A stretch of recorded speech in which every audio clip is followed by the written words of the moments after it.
آپ کے لیے پیش خدمت ہے قصہ جنوں کا بادشاہ اور ایک اندھا فقیر۔ صدیاں گزر گئی۔ بغداد کے مشہور شہر ہلا میں ایک غریب اندھا فقیر رہا کرتا تھا۔ اس کی عادت تھی وہ سورج نکلنے سے پہلے ہی اٹھ کھڑا ہوتا، اپنے دائیں ہاتھ میں لکڑی کا ایک بڑا سا پیالہ لیتا اور بائیں ہاتھ میں لاٹھی سنبھال کر ہلا کے بازاروں میں بھیک مانگنے نکل کھڑا ہوتا تھا۔ سارا دن گلی گلی بھیک مانگتا اور جب سورج اپنی روشنی کو سمیٹتا تو یہ شہر سے باہر اپنی ایک ٹوٹی پھوٹی سی جھوپڑی میں رات بسر کرنے چلا جاتا۔ بھیک مانگتے ہوئے وہ لوگوں کو طرح طرح کی نصیحتیں بھی اونچی آواز میں کرتا جاتا تھا۔ اس کی آواز میں اتنا درد ہوتا تھا کہ یہ نصیحتیں ان لوگوں کے دلوں پر بہت اثر کرتی جن کے دروازوں پر اندھا فقیر روزانہ بھیک مانگنے جایا کرتا تھا۔ کبھی وہ کہتا، اے لوگو، زندگی میں کبھی بھی غرور نہ کیا کرو، غرور کا سر ہمیشہ نیچا ہوتا ہے، جس نے غرور کیا وہ دنیا میں بھی ذلیل و خوار ہوا اور آخرت میں بھی ذلیل و خوار ہوگا۔ کبھی کہتا، اے لوگو، انصاف اور دیانت داری سے کام لو، یاد رکھو جو دوسروں کو دھوکہ دیتا ہے خدا اس سے ایک روز سب کچھ چھین لیتا ہے۔ کبھی خود کو ظاہر کر کے کہتا، اے لوگو، مجھے دیکھو، کبھی میں بھی تمہاری طرح آنکھوں والا ہوا کرتا تھا، کبھی اس شہر میں میری بھی بڑی عزت تھی، لیکن آج اپنے گناہوں کی سزا پا رہا ہوں۔ خدا کے لیے کبھی کسی کو دھوکہ نہ دینا۔ ہمیشہ کی طرح اندھا فقیر اس قسم کی آواز لگاتا ہوا ایک روز وہ شہر کے گلی کوچوں میں گھوم رہا تھا کہ ایک امیر آدمی نے اس سے کہا، بابا، میں بہت مدت سے آپ کو دیکھ رہا ہوں اور جو نصیحتیں کہتے ہو وہ بھی سنتا ہوں، ایسا لگتا ہے تم نے بڑی مصیبتیں جھیلی ہے۔ آؤ آج میرے پاس بیٹھو اور اپنی تمام کہانی سناؤ۔ فکر مت کرو، جس قدر بھیک تمہیں دن بھر گھومنے پھرنے کے بعد شہر سے ملتی ہے وہ میں تمہیں دوں گا، شرط صرف یہ ہے کہ اپنی دکھ بھری داستان سچ سچ سناؤ۔ اندھے فقیر نے اپنی لاٹھی اور بھیک مانگنے کا پیالہ وہی زمین پر رکھ دیا اور اس نیک دل امیر آدمی کو دعائیں دیتے ہوئے بولا، میاں خدا تمہیں خوش رکھے، مجھ غریب کی آپ بیتی سن کر کیا کرو گے؟ بس جو میں کہا کرتا ہوں اس پر عمل کیے جاؤ۔ میں ایسا ذلیل اور سنگ دل شخص ہوں کہ میری داستان سننے کے بعد تم مجھے ذلیل اور بڑا ہی بدقسمت شخص سمجھو گے۔ امیر آدمی نے اندھے فقیر کو یقین دلایا کہ وہ ہرگز ایسا نہیں کرے گا، بلکہ وہ تو عبرت حاصل کرنے کے لیے اس سے کہانی سننے کا خواہش مند ہے۔ امیر شخص کی بات سن کر اندھے فقیر نے ٹھنڈی آہ بھر کر اس طرح اپنی کہانی کا آغاز کیا، جناب میں اسی شہر ہلا کا رہنے والا ہوں اور میرا نام حماد ابن حریت ہے۔ میں اپنے باپ کا ایک لوتا بیٹا تھا۔ میرے باپ نے بڑی شفقت اور محبت سے میری پرورش کی۔ میری والدہ کا انتقال تو میرے بچپن میں ہی ہو چکا تھا اور میری دیکھ بھال کرنے والا میرے باپ کے سوا اور کوئی نہ تھا۔ میرا باپ نہایت غریب آدمی تھا، سارا دن گھوم پھر کر مختلف چیزیں بازار میں بیچتا۔ میرا باپ اپنے کام میں بڑا محنتی اور دیانت دار شخص تھا۔ اس کی ایمانداری پر اللہ نے اسے کاروبار میں بہت برکت دی۔ آہستہ آہستہ ہمارے پاس کافی دولت جمع ہو گئی اور اسی دولت سے اس نے شہر کے ایک بارونق بازار میں دکان خرید لی۔ کچھ عرصے بعد میرے باپ نے جواہرات کی خرید و فروخت کا کاروبار شروع کیا۔ شہر میں باپ کا بڑا نام تھا۔ دوسرے تاجر اور جوہری میرے باپ کے زبانی وعدوں پر بھی ہزاروں لاکھوں کے جواہرات دے دیا کرتے تھے اور سارے شہر میں بلکہ تمام ملک میں میرے باپ کی ایمانداری اور شرافت کی دھوم ہوا کرتی تھی۔ ہر شخص ان کی عزت کرتا تھا۔ رفتہ رفتہ میرا باپ اپنی انہی خوبیوں کے باعث ملک کا سب سے دولت مند جوہری بن گیا۔ مجھے اس نے برابر اپنے ساتھ کاروبار میں شامل رکھا اور تجارت کی اونچ نیچ اچھی طرح سمجھائی۔ وہ کہا کرتا تھا کہ بیٹا، یہ سب مال و دولت اور کاروبار میرے بعد تمہارا ہے اور تم ہی اسے سنبھالو گے، لیکن یاد رکھو دیانت داری، محنت اور ایمانداری اچھے کاروبار کی جان ہے۔ جب تک تم نے ان باتوں پر عمل کرتے رہو گے تمہیں کوئی تکلیف نہیں ہوگی، اور اگر تم نے تجارت میں بے ایمانی، فریب اور دھوکے کو دخل دیا، لوگوں سے جھوٹے وعدے کر کے مال خریدنا شروع کیا، انہیں رقم ادا نہ کی، تو سمجھ لینا کہ ایک نہ ایک دن نہ صرف یہ تمام دولت تمہارے ہاتھ سے جاتی رہے گی بلکہ تم خدا اور اس کی مخلوق کے سامنے بھی ذلیل ہوں گے۔ لہٰذا یہ طے کر لو کہ کیسے ہی حالات پیش کیوں نہ آئے، ایمانداری اور دیانتداری کو ہاتھ سے نہ جانے دینا۔ میں اپنے باپ کی یہ نصیحتیں اور عمدہ باتیں دن رات سنتا اور ان پر عمل کرنے کا وعدہ کرتا۔ کچھ عرصے بعد میرا باپ دوسرے تاجروں کے ساتھ موتی خریدنے کے ارادے سے ملک شام کے سفر پر گیا۔ اسے اس کاروبار میں بڑا نفع ہوا، لیکن خدا کا کرنا ہوا کہ سفر میں اس کی صحت خراب ہوئی اور بیماری میں ہی اس کا انتقال ہو گیا۔ باپ کا مرنا تھا کہ میری زندگی میں مانو اندھیرا چھا گیا، دنیا میری آنکھوں میں اندھیر ہو گئی۔ ایسا لگا اس غم سے میں اپنے ہوش و حواس کھو بیٹھوں گا، کسی بات اور کسی کام میں جی نہ لگتا تھا۔ ہر وقت باپ کی صورت نگاہوں کے سامنے رہتی، ایک کونے میں منہ چھپائے آنسو بہاتا رہتا۔ آہستہ آہستہ یہ حالت دور ہونی شروع ہوئی۔ میں نے کاروبار کی طرف دھیان دینا شروع کیا۔ دوسرے تاجروں نے بھی میرا حوصلہ بڑھایا اور ہر قسم کے مشورے اور مدد کا وعدہ کیا۔ غرض میں دکان پر بیٹھنے لگا اور وہ تمام لگے بندھے گراہک جو میرے باپ کی زندگی میں جواہرات خریدنے کے لیے دکان پر آیا کرتے تھے اب بھی آنے لگے۔ کچھ عرصے تک میں اپنے باپ کی وصیت کے مطابق ایمانداری سے کاروبار چلاتا رہا، مگر پھر ایسا ہوا کہ زیادہ سے زیادہ دولت کمانے کی دھن میرے سر پر سوار ہو گئی۔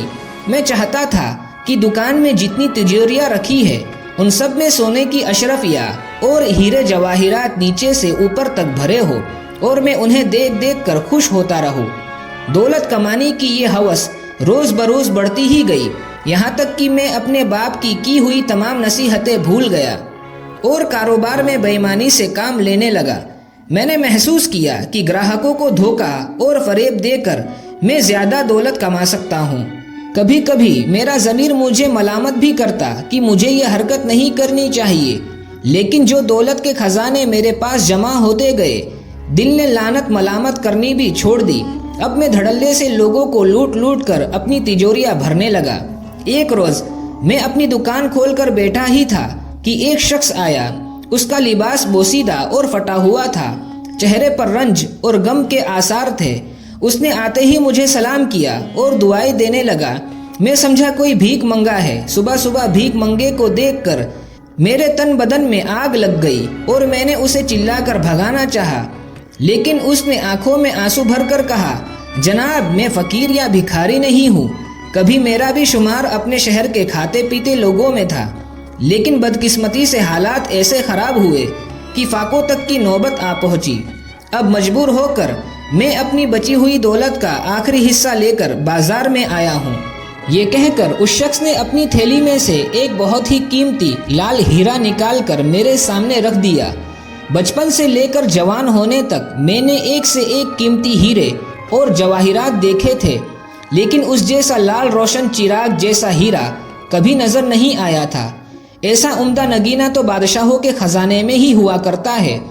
میں اس کو دیکھ کر دل میں خوش تو بہت ہوا، مگر میں نے مکاری سے کام لیا اور یوں ہی بے پرواہی سے اسے دیکھا اور ماتھے پر بل ڈال کر کہا، میاں یہ کیا اٹھا لائے ہو؟ اس میں کوئی خاص بات تو ہے نہیں، پھر بھی بولو کیا دے دوں اس کا؟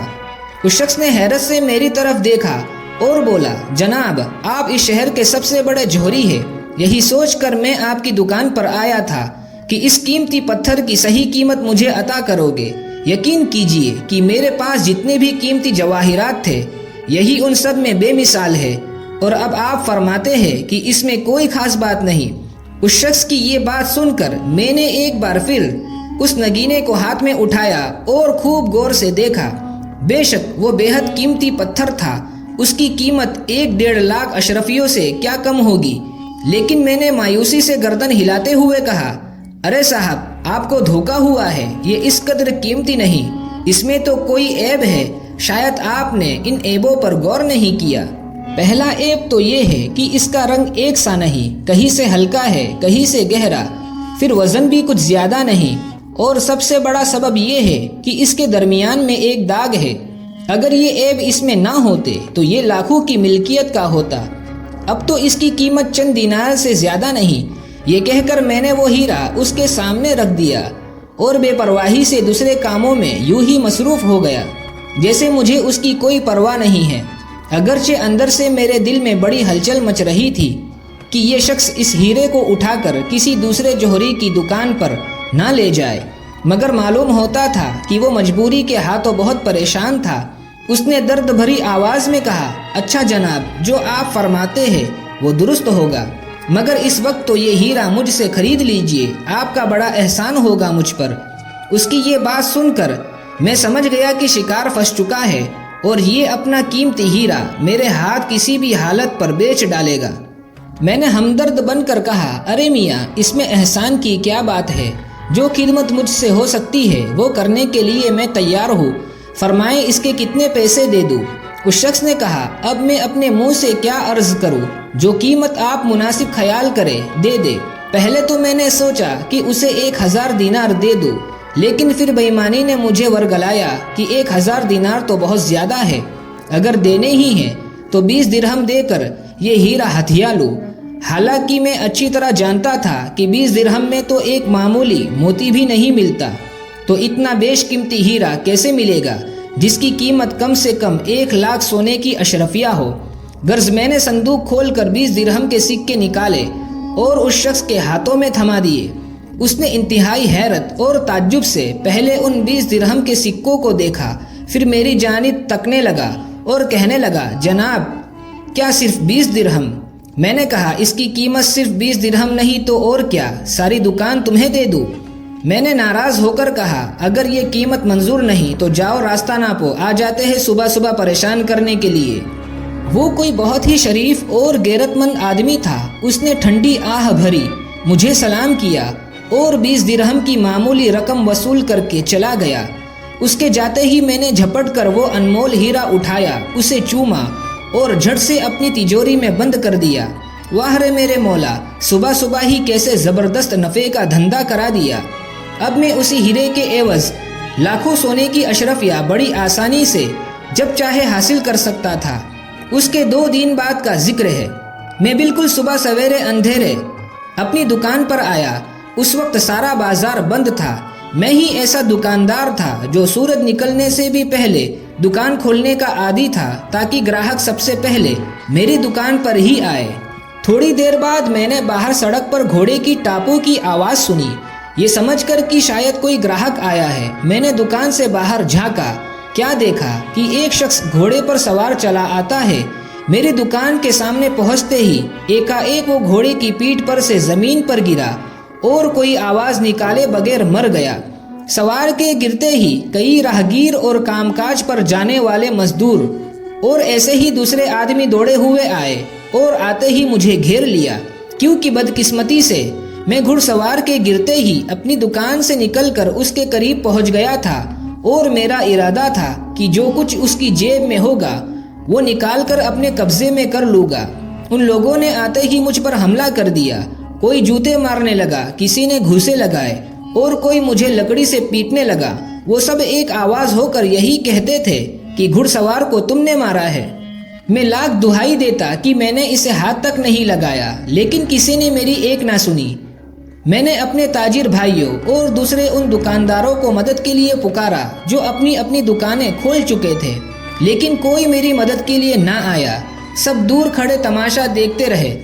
اصل میں وہ سب میری بے ایمانی اور دھوکے سے اچھی طرح واقف ہو چکے تھے اور مجھ سے نفرت کرنے لگے تھے۔ اتنے میں شہر کا کوتوال سپاہیوں سمیت آ گیا۔ وہ بھی مجھ سے جلتا تھا، کیونکہ ایک موقع پر میں نے اس کی بیوی سے سونے کی ایک ہار کی 4 گنا قیمت وصول کی تھی۔ کوتوال نے آتے ہی پہلے تو میری خوب ٹھکائی کی، پھر گرفتار کر کے شہر کے حاکم کی عدالت میں لے گیا۔ شہر کا حاکم نہایت بدمعاش اور بے ایمان آدمی تھا۔ ایک مرتبہ وہ میری دکان پر آیا تھا اور حکومت کا رعب جتا کر کچھ ظواہرات لے جانے کی کوشش کی تھی، مگر میں نے اسے بے عزت کر کے نکال دیا تھا۔ اب جو اس نے مجھے اس حال میں دیکھا تو بہت خوش ہوا اور یہ سن کر کہ میں نے گھڑ سوار کو جان سے مار ڈالا ہے، فوراً میرے لیے سزائے موت کا حکم دے دیا۔ میں نے اس کی بڑی منت سماجت کی، بہت قسمیں کھائی کہ میں تو اس گھڑ سوار کو جانتا تک نہیں اور نہ ہی میری اس سے کوئی دشمنی تھی، میں اسے کیوں ہلاک کرتا، مگر حاکم نے میری ایک نہ سنی اور جلادوں کو بلا کر مجھے ان کے حوالے کر دیا۔ قتل کے مجرم کو سورج نکلنے سے پہلے موت کے گھاٹ اتارا کرتے تھے۔ چنانچہ جلاد نے مجھے موت کی کوٹری میں رات بھر کے لیے بند کر دیا۔ میں اپنی زندگی سے بالکل مایوس ہو چکا تھا کہ یکایک آدھی رات کے وقت کوٹری کا دروازہ کھلا اور شہر کا حاکم اندر داخل ہوا۔ میں اسے دیکھ کر کھڑا ہو گیا۔ وہ اکیلا ہی آیا تھا اور جلاد کو اس نے دروازہ کھلوا کر رخصت کر دیا تھا۔ جناب، خدا کے لیے مجھ بے گناہ پر رحم کیجیے۔ میں جھپٹ کر اس کے قدموں پر گر پڑا۔ میں بالکل بے گناہ ہوں۔ حاکم نے کہا لگایا، تم بہت بدماش اور بے ایمان آدمی ہو۔ ہم تمہیں اچھی طرح جانتے ہیں۔ میں تو مدت سے اس فکر میں تھا کہ کسی طرح تم میرے فندے میں پھنسو۔ اب صبح سورج نکلنے سے پہلے پہلے تمہاری گردن اڑا دی جائے گی۔ حضور، میں اپنی کیے پر شرمندہ ہوں۔ ایک روز آپ میری دکان پر تشریف لائے تھے اور میں آپ سے گستاخی کے ساتھ پیش آیا تھا، اس کی معافی چاہتا ہوں۔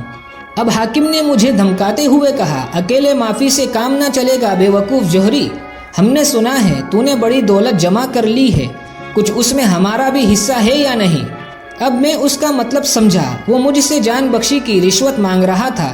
میں نے کانپتی ہوئی آواز میں کہا، میری دولت آپ ہی کی ہے جناب، جو حکم کرے پیش کر دوں۔ وہ ہنس کر بولا، ٹھیک ہے، اب آئے ہو سیدھی راہ پر۔ اسی وقت منہ پر کپڑا لپیٹ کر ہمارے ایک آدمی کے ساتھ اپنی دکان پر جاؤ اور 1,00,000 اشرفیہ کے جواہرات تھیلی میں بند کر کے اس کے حوالے کر دو۔ پھر صبح ہماری عدالت میں پیش ہونا۔ رحم کی ایک درخواست تمہاری جانب سے عدالت میں دی جائے گی۔ ہم نے چند گواہوں کا انتظام کیا ہے جو یہ گواہی دیں گے کہ تم نے اس گھڑ سوار کو ہلاک نہیں کیا۔ اس کے بعد ہم تمہاری رہائی کا حکم دے دیں گے اور یوں اس بے ایمان حاکم کو 1,00,000 اشرفیوں کے ہیرے جواہرات رشوت میں دے کر میں نے اپنی جان بچائی۔ اس وقت کے بعد ہونا تو یہ چاہیے تھا کہ میں نصیحت پکڑتا اور آئندہ کے لیے دھوکے، فریب اور بے ایمانی سے توبہ کر لیتا، لیکن ہوا یہ کہ پہلے سے بھی زیادہ دولت کمانے کا لالچ بھوت بن کر مجھ پر سوار ہو گیا۔ شہر کے حاکم کو 1,00,000 اشرفیوں کے جو ہیرے میں نے دیے تھے، اس نقصان کو جلد سے جلد پورا کرنے کی دھن لگی ہوئی تھی۔ میں نے طے کر لیا کہ جب تک اتنی رقم نہیں کما لوں گا، ایمانداری کو اپنے قریب نہ بھٹکنے دوں گا۔ ایک دن کا ذکر ہے، میں اپنی دکان پر بیٹھا تھا کہ 2 عورتیں بہت عمدہ لباس پہنے میری دکان کے سامنے آ کھڑی ہوئی۔ ایک عورت کی گود میں چھوٹا سا بچہ تھا جسے اس نے کپڑا اڑا رکھا تھا۔ دوسری عورت کے ہاتھ میں ایک خوبصورت ٹوکری تھی۔ وہ دونوں عورت میری دکان کے قریب ہی آپس میں باتیں کرنے لگی۔ ان کی آواز میرے کانوں تک آسانی سے پہنچ رہی تھی۔ بچے والی عورت نے اپنی قمیض کی جیب میں ہاتھ ڈالا اور بہت سی سونے کی اشرفیاں نکال کر دوسری عورت کو دیتے ہوئے بولی، یہ اشرفیاں لے جاؤ اور حاجی یحییٰ جوہری کی دکان پر جا کر اسے دے دو، کہنا کہ خانم نے یہ اشرفیاں بھیجی ہے۔ کل تم جو اس کے یہاں سے چند انگوٹھیاں اور ہار وغیرہ لے کر آئی تھی، یہ ان چیزوں کی آدھی قیمت ہے۔ یحییٰ جوہری سے کہنا کہ باقی رقم کل ضرور پہنچ جائے گی۔ اور اس نے کہا کہ جن جن زیوروں کا ہم نے اسے کہا ہے وہ جلد سے جلد تیار کر دے، کیونکہ شادی میں اب 20 دن ہی باقی رہ گئے ہیں۔ میں یہی رک کر تمہارا انتظار کر رہی ہوں، جاؤ اور جلدی اس کا جواب لے کر آنا کہ وہ کب تک نئے زیور تیار کر دے گا۔ خانم سے اشرفیاں لے کر دوسری عورت چلی گئی۔ میں نے سوچا یہ عورت بڑی مالدار معلوم ہوتی ہے، کیونکہ اس نے جیب سے اشرفیاں نکال کر گنے بغیر ہی دوسری عورت کو دے دی تھی۔ ان کے گھر میں کسی کی شادی کی تیاریاں ہیں اور یحییٰ جوہری سے اس لیے زیور کی فرمائش کی گئی ہے۔ چنانچہ میں نے بڑے ادب و احترام سے ان کو سلام کیا اور کہا، اے باعزت خاتون، آپ وہاں سڑک پر کب تک کھڑی رہیں گی؟ یہاں میری دکان پر آ کر بیٹھ جائیے۔ یہ سنتے ہی وہ عورت کچھ سوچنے لگی، پھر جھجکتی ہوئی آئی اور دکان کے باہری حصے میں بیٹھ گئی۔ میں نے اس عورت سے کہا، کیا میں پوچھ سکتا ہوں کہ یحییٰ جوہری سے آپ نے کون کون سے زیور کن کن داموں پر خریدے ہیں؟ میں یہ اس لیے پوچھ رہا ہوں کہ یحییٰ جوہری کچھ اچھا تاجر نہیں ہے، وہ زیادہ رقم وصول کرنے میں بہت بدنام ہے۔ اچھا یہ بات ہے، عورت نے حیرت سے کہا، مگر اب کیا ہو سکتا ہے، ہم نے تو اس سے بہت سی چیزیں خریدی ہے، کپڑے، ہیرے، جواہر اور سونا وغیرہ۔ اصل میں میری چھوٹی بہن کی شادی وزیر کے لڑکے سے ہونے والی ہے۔ 20 دن شادی میں باقی ہے اور ابھی بہت سے زیور اور کپڑا خریدنا ہے۔ کل ہم نے یحییٰ جوہری کی دکان سے زیور خریدا تھا، کچھ ظواہرات ہمیں پسند نہیں آئے۔ اس نے کہا تھا کہ 1-2 دن میں عمدہ ہیرے آئیں گے، پھر آ کر لے جائیے گا۔ عورت کی یہ باتیں سن کر میری لالچ بڑھنے لگی۔ میں نے سوچا گراہک بہت امیر معلوم ہوتا ہے، اگر اس کے ہاتھ میں اپنے ہیرے جواہرات بیچوں تو ہزاروں کے وارے نیارے ایک ہی بار میں کر سکتا ہوں۔ یہ سوچ کر میں نے کہا، محترم خاتون، اگر آپ حکم دے تو میں ایسے نفیس اور قیمتی جواہرات آپ کی خدمت میں پیش کروں جو یہاں کسی جوہری کے پاس آپ کو نہ ملیں گے۔ قیمت کی آپ فکر نہ کیجیے، جس قدر ممکن ہو سکا قیمت میں رعایت کر دوں گا۔ یہ سنتے ہی اس عورت نے خوش ہو کر کہا، ہاں ضرور دکھائیے، اگر پسند آئے تو خرید لوں گی، لیکن شرط یہ ہے کہ خریدنے سے پہلے میں یہ جواہرات اپنے مکان پر بھیجوں گی تاکہ میری بہن بھی پسند کر لے جس کی شادی ہونے والی ہے۔ خدا کرے اسے آپ کے دکھائے ہوئے ہیرے جواہرات پسند آ جائے، پھر تو ہم منہ مانگی قیمت پر بھی خرید لیں گے۔ عورت کی یہ بات سن کر مارے لالچ کے میرے منہ میں پانی بھر آیا۔ میں نے کہا، محترم خاتون، جو ہیرے اور زیور میں آپ کو دکھاؤں گا وہ سب کے سب لاجواب اور بیش قیمتی ہے۔ جیسا کہ میں نے کہا، پورے بازار میں کسی اور جوہری کے پاس اتنا عمدہ اور نفیس مال نہ ہوگا۔ ہم ایسی چیزیں آپ جیسے قدر دانوں کے لیے ہی سنبھال کر رکھتے ہیں اور ہر آنے والے گراہک کو دکھاتے بھی نہیں۔ ابھی میں یہ چکنی چپڑی باتیں کر ہی رہا تھا کہ دوسری عورت واپس آ گئی۔ اس نے ایک خوبصورت موتیوں کا ہار نکال کر خانم کو دیتے ہوئے کہا، یحییٰ جوہری نے یہ ہار تیار کر کے دیا ہے اور وہ سلام عرض کر کے کہتا ہے کہ انشاءاللہ باقی زیور کل پرسوں تک ضرور تیار ہو جائے گا۔ اس نے یہ بھی کہا ہے کہ قیمت کی اسے اتنی جلدی نہیں ہے، جب بھی جی چاہے بھجوا دیجیے گا۔ اس عورت نے بے پرواہی سے دوسری عورت کی یہ باتیں سنی اور ہار کو الٹ پلٹ کر دیکھتے ہوئے بولی، یہ بھی کوئی ہار ہے؟ مجھے یقین ہے کہ دلہن اسے کبھی پسند نہ کرے گی۔ جی تو چاہتا ہے کہ اسے ابھی یحییٰ جوہری کے پاس واپس بھجوا دوں، مگر یہ خیال کر کے رکھ لیتی ہوں کہ ان سے ہمارا پرانا لین دین ہے۔ اس عورت نے مجھ سے مخاطب ہو کر کہا، اچھا خیر، اب آپ مہربانی فرما کر وہ جواہرات دکھائے جن کا ذکر آپ نے مجھ سے کیا ہے۔ میں نے جلدی سے تجوری کھول کر ہاتھی دانت کا بنا ہوا حسین ڈبہ نکالا۔ اس ڈبے کے اندر ہی وہ خوبصورت ہیرے رکھے ہوئے تھے۔ انہی میں وہ نایاب ہیرا بھی تھا جو میں نے ایک مصیبت زدہ سے صرف 20 درہم میں ہتھیا لیا تھا۔ دونوں عورتیں حیرت، دلچسپی اور خوشی سے ہیرے دیکھتی رہی۔ ہر ہیرے کی قیمت پوچھتی جاتی تھی۔ میں بھلا کہاں چوکنے والا تھا، میں نے بھی خوب بڑھ چڑھ کر قیمتیں بتائی۔ اچانک اس عورت نے اس نایاب ہیرے کی طرف اشارہ کرتے ہوئے کہا، یہ کتنا خوبصورت پتھر ہے، کیسی چمک دمک ہے، یہ تو بڑا ہی نایاب نگینا معلوم ہوتا ہے۔ اس نے کہا، کیوں جناب، کیا قیمت ہوگی اس کی؟ میں نے کہا، محترم خاتون، ایسا پتھر دنیا میں کہیں نہ ملے گا، خاص شہنشاہ ترکی کے خزانے کا ہے۔ وہاں سے ایک شہزادہ نہ جانے کیسے اسے اڑا لایا اور میرے ہاتھ بیچ گیا۔ بس اس کی قیمت نہ پوچھیے، اسے لے جائیے۔ پھر بھی کچھ تو بتائیے نا، اس نے اصرار کیا۔ میں نے کہا، صرف 2 لاکھ اشرفیہ۔ میں نے آہستہ سے کہا، میرا خیال تھا کہ اتنی بڑی قیمت سن کر وہ مایوس ہو جائے گی، لیکن اس نے خوش ہو کر کہا، صرف 2 لاکھ اشرفیہ، ہمیں یہ قیمت منظور ہے۔ اس دام میں تو یہ ہیرا بے حد سستا ہے۔ قصہ مختصر، اس خاتون نے اس ہیرے کے ساتھ ساتھ کئی دوسرے جواہرات اور موتی بھی پسند کیے۔ میں نے اس کے پسند کیے ہوئے جواہرات اسی ہاتھی دانت کے ڈبے میں احتیاط سے رکھ دیے۔ اس کے بعد اس عورت نے مجھ سے کاغذ اور قلم مانگا۔ میں نے دونوں چیزیں پیش کی۔ اس نے کاغذ پر کچھ لکھ کر وہ جواہرات ڈبے سمیت اپنی ساتھی عورت کو دیا اور کہنے لگی، اب تم جلدی سے یہ ڈبہ گھر لے جا کر بہن کو دکھا لاؤ۔ مجھے اندیشہ ہے کہ اس میں سے کئی موتے اور ہیرے وہ ناپسند کر کے واپس بھیج دے گی، لیکن یہ نایاب ہیرا اسے ضرور پسند آئے گا۔ جب تک تم واپس آؤ میں یہی دکان پر بیٹھتی ہوں۔ یہ کہہ کر مجھ سے بولی، جناب، اگر آپ کو بھروسہ نہ ہو تو اپنا کوئی آدمی اس عورت کے ساتھ ہمارے مکان پر بھیج سکتے ہیں۔ جی نہیں محترم خاتون، میں نے جلدی سے کہا، یہ آپ کیا فرماتے ہیں؟ آپ پر مجھے اعتماد ہی اعتماد ہے۔ آپ نہایت اطمینان سے یہ اپنے گھر پسند کروانے کے لیے بھجوا دیجیے۔ غرض دوسری عورت جواہر کا ڈبہ لے کر چلی گئی اور وہ عورت میری دکان پر بیٹھی رہی۔ میں اپنے کام میں مصروف ہو گیا۔ یکایک دو راہگیروں میں میری دکان کے عین سامنے کسی بات پر تکرار ہوئی۔ پہلے تو وہ ایک دوسرے کو گالیاں دیتے رہے، پھر ہاتھا پائی شروع ہوئی۔ اس کے بعد انہوں نے تلواریں نکال لی۔ دیکھتے ہی دیکھتے تماشائیوں کا ایک ہجوم میری دکان کے آگے جمع ہو گیا۔ شور اتنا تھا کہ باتیں سنائی تک نہ دیتی تھی۔ اتنے میں کوتوال سپاہیوں کے ساتھ حاضر ہوا۔ اس نے آتے ہی دونوں لڑنے والوں کو گرفتار کر لیا اور حاکم کی عدالت میں لے چلا۔ جاتے جاتے ارد گرد کے چند دکانداروں کو بھی گواہی دینے کے لیے اپنے ساتھ چلنے کا حکم دیا۔ یہ جھگڑا چونکہ عین میری دکان کے سامنے ہوا تھا، اس لیے کوتوال نے زبردستی مجھے بھی گواہی کے لیے دوسرے لوگوں میں شامل کر لیا۔ جب میں نے جانے سے انکار کیا تو اس نے میرے ہاتھوں میں ہتکڑیاں ڈال دی اور گھسیٹتے ہوئے لے جانے لگا۔